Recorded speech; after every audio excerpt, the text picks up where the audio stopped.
আমি একবার উজবেকিস্তানে খেলতে গেছিলাম, বুঝছো? আমি যাওয়ার লগে লগেই ওখানে যুদ্ধ লাগিয়ে গেল।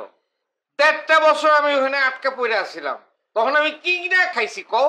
এই সাপ, ব্যাং, কুচ্চা, কেঁচো সব খাইতে হয়েছে আমারে। এর লেগে তো আপনার এই অবস্থা, দুর্ভিক্ষে মরে দিতেছেন।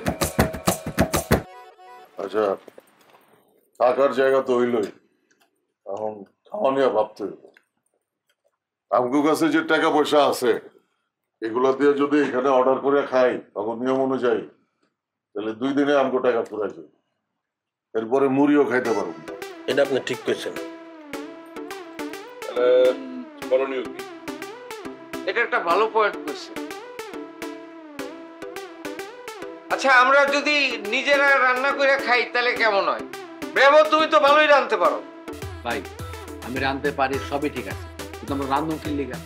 রান্না তো একটা দরকার চান্স থাকবে যে আমরা ফেক ওয়েস্ট ইন্ডিজের প্লেয়ার, আর আমরা তো ফকির নিবে ওকে নি না, আমরা তো ইন্টারন্যাশনাল প্লেয়ার, আমরা রাঁধতে যাবো কি লিগা ভাই? আর কোনো কারণে যদি কেউ ভিডিও করে এটা ফেসবুকে বা কোনো জায়গায় আপলোড দিলে ইজ্জত থাকবো? আমরা যে বাংলাদেশ আছি এটাই তো ধরা খায় যাবো। স্মরণের ছয় তোমার উপমায় বদলে দিলে যে স্যান্ডেলিনা সো, রূপচর্চায় আভিজাত্য। ও কিন্তু ঠিকই কইছে। আমাকে এমন একটা ভাব নিতে হইব যে এই হোটেলের খাওয়া আমাকে পছন্দ হইতেছে না এবং আমাকে সুট করতেছে না, আমরা এটা খাইতে পারতেছি না, বুঝছো? তাহলে এখন আমাকে কোনো একটা কিছু বাইর করতে হইব। তাহলে আমরা রান্নাই খাই। শুরুতে আমাকে এমন কিছু রাঁধতে হইব, এমন উল্টা পাল্টা রান্না বান্না করতে হইব যেটা দেখা ওরা মনে করবো এই রান্না ওরা ছাড়া, মানে আমরা ছাড়া আর কেউ রাঁধতে পারে না, খাইতেও পারে না। ভালো কিছু আর এই বুঝতে হবে যে এইটাই আমাদের দেশে খাবার। হ্যাঁ, আর পিছে পিছে আমরা আলু ভর্তা ডাল খেলাম, অসুবিধা নাই তো? না, কোনো মজা খাবো। তোমার আবার কি? তুই কাঁদছিস? দেখা আসবো না? আমি আমার বাড়িতে জীবনে মাছ মাংস ছাড়া অন্য কিছু খাইছি। আমি তো আমার বাবার জন্ম করেছেন ডাল আলু ভর্তা খাই নাই, আর আমি একটা ইন্টারন্যাশনাল প্লেয়ার হয়ে আপনাদের লগে থেকে এই জায়গায় ডাল আলু ভর্তা খাবো? এর থেকে ভালো আপনারা কাম করেন, 20 এনে দেন, 20 কে মেরে দেয়। ওই শুনেছেন রাসেল মরে গেছে। আচ্ছা আমি বুঝাই তো, মানুষ বিপদে বললে অনেক কিছু খায়, তোর তো আর কুমির মুড়ি খাওয়া যাচ্ছি না। ডাল আলু তো মানে কি বেটা, আমাকে দেশীয় মাংস, এটা আলু ভর্তা। কয়টা দিন একটু ওয়েট কর।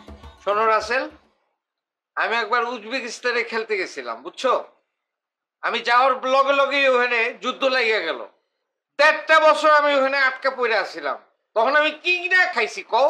এই সাপ, ব্যাং, কুচ্চা, কেঁচো সব খাইতে হয়েছে আমারে। এর লেগে তো আপনার এই অবস্থা, দুর্ভিক্ষে মরে দিতেছেন। আরে লারা, তোমার মনে নাই আমরা যে একবার আবুধাবিতে শারজা কাপ খেলতে গেছিলাম? শারজা কাপ না, শারজা লিগ। ওইটা খেলতে গিয়া আবু যে কোচ কইছিল 1.5 মাস আমরা মাছ মাংস কিছুই খাইতে পারব না, খালি সবজি খাইতে হইব। খেলা শেষ না কইরাই আমরা উটের উপরে ছাদাই করছি, 20 কেজি মাংস, উটের মাংস খাইছি আমরা দুজন, মনে আছে তোমার?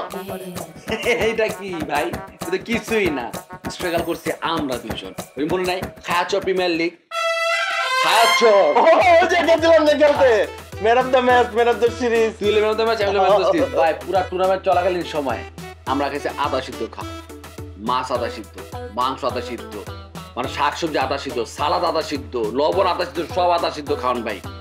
ফাইনাল লইলো, জিতলাম, কর্তৃপক্ষ খুশি তাঙ্গ দিল পুরো ম্যাচ বানি বাফে। আমরা ওই জায়গায় ম্যাচ বানি মাংস, বুটের ডাল, স্টিম রাইস টানা মারছি। হ্যাঁ, কর্তৃপক্ষ দেয় নাই তো, পাশের মরে গেছিল না? হ্যাঁ, কোন জায়গার কথা বললি? চর ওই জায়গা আপনারা জান না, আপনারা ডাকে নাই? আরে দুনিয়ার এমন কোন জায়গা আছে যেখানে আমরা যাই নাই, খেলি নাই? আরে ভাই ওই যে কাউয়ার আছে না, বেটা এমন নকশা কইরা কইতাছ যেন একেবারে দুনিয়া থেকে বাইরে এমন একটা জায়গার কথা কইলি। কাউয়ার চর, ওই বেটা আমরা হইলে কম খেলছি নাকি? কি গেল আমরা কম খেলছি? তখন জন্মের আগে খেলে আইছি আমরা। ও রিয়েলি অ্যামেজিং। হইছে, বাজারে যা, বাজার করে লয়, রাম করবো, খিদা লাগতেছে।